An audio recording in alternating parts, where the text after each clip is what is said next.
Peace and blessing, everyone. This is a video response to Sabi to the Sun. Her video, African Americans going dread and lock. And she asked several questions for those who are wearing the dreads or locks or whatever it is you want to refer to them as. Okay, number one, she asked about why wearing the dreads instead of wearing the afro. Well,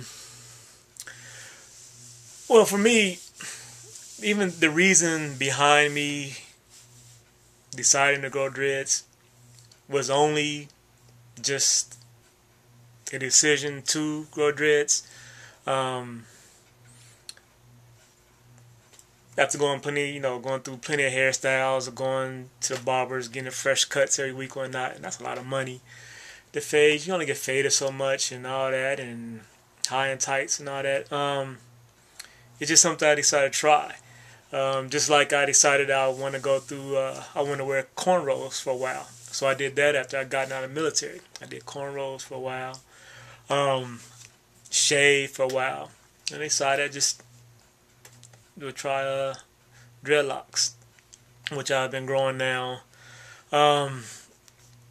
I forget how long I've had these because I started to grow them and I went by the method of the incorrect method, the American, I don't know, wives' tale method of not washing all that nonsense, and so it started to really lock in clumps. Basically, I was gonna look like mirrors, MERS. I was gonna look like MERS, because some brothers they have locks that just like one big, like that. And so I cut it off and I went shave for a while.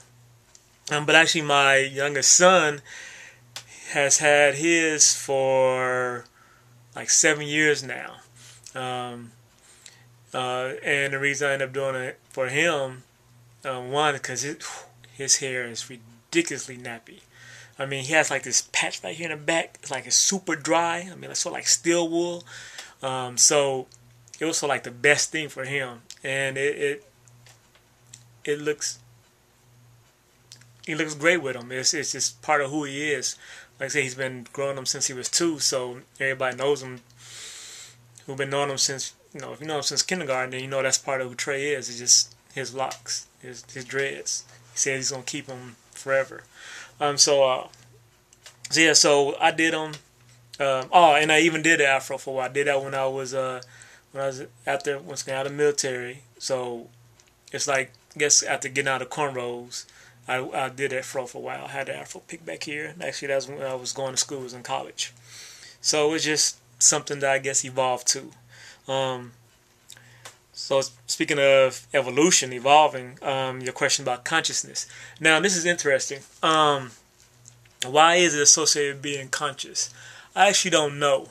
But it's quite funny and interesting that at times, because the videos I make, I guess some can say controversial. I give my opinions and I speak on things. I try to speak truth.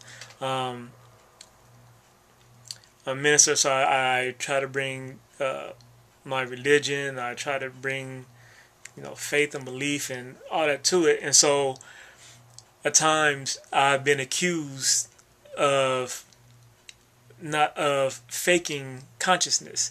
And usually it's from another brother or something that I have these dreads, but why is it that I'm not conscious? So I'm sort of confused, myself about why it is associated like that it has to be assumed I am conscious. But at the same time, when I get that, I challenge them. I say, well, what is consciousness? Because if you know me, I would challenge and ask, what is consciousness? And who is it that determines that a conscious state? Who can say if another person is conscious or not? And who can really say that they are conscious? So I wouldn't even try to class myself as being conscious, because I don't know if I could do that in truth. But that's going to start going down another road. So like I said, that's been thrown out and that actually leads to number 5 about the Jameer faking. So I've been called that too. But I've never come on here and tried to act like a Jamaican or talk with some Jamaican accent or done any of that. But it's just something that I guess us blacks use against other blacks when we want to do something to try to stab at them.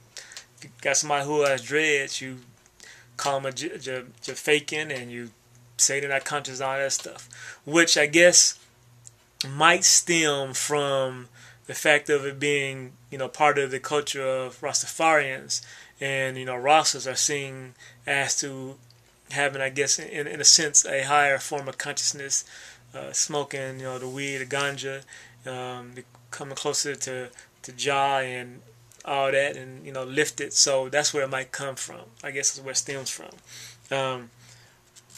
But like I said, I didn't do it because I thought I was conscious. It's something I want to do, and I like having down until I go bald. So thus for 3, I didn't follow anyone to do it. I just something I want to do. And I forgot to mention, is it really a growing fad, if you will, now? Is it something that a lot of brothers and sisters doing? I don't know. I couldn't speak. It's not something I noticed that seemed like more people doing. If anything, this is the fad. The tats, everybody getting tatted up. But I guess it might depend on where you're at. 4 is really geared towards women, but I want to say something. You asked a question about having an effect if women go natural, and it having that effect on black-owned hair businesses, and what should you do? Well, what you do is you gear those businesses towards the whites. All right. Then you asked about being offended by non-blacks wearing dreads and locks. No offense. They want to do it, they want to do it. I mean, because in essence, really, it is the more natural, right? You said the afro is natural, but wouldn't this be really the more natural? Because this is the natural state is going to happen to your hair when you don't comb it. And combing is something that you have to do. That you actually have to create a tool to do it. This just comes from not combing it. Wash it a couple times a week, and you wash it. This is what's going to happen. But if you don't, you don't comb it. Like I said, combing is something you have to, like I said, you have to manufacture a tool to do something. So I would wonder if this is actually more natural than the afro. And I think that covered everything. Oh, can you be awake? Oh, do you ask, and can you asked about if you followed someone else to be awakened, that's your follower, can I really be done? Well, certainly. Basically, if someone is lost, if you are lost, sometimes you need help and guidance. You need somebody to show you the way. True bless everyone. Peace and love.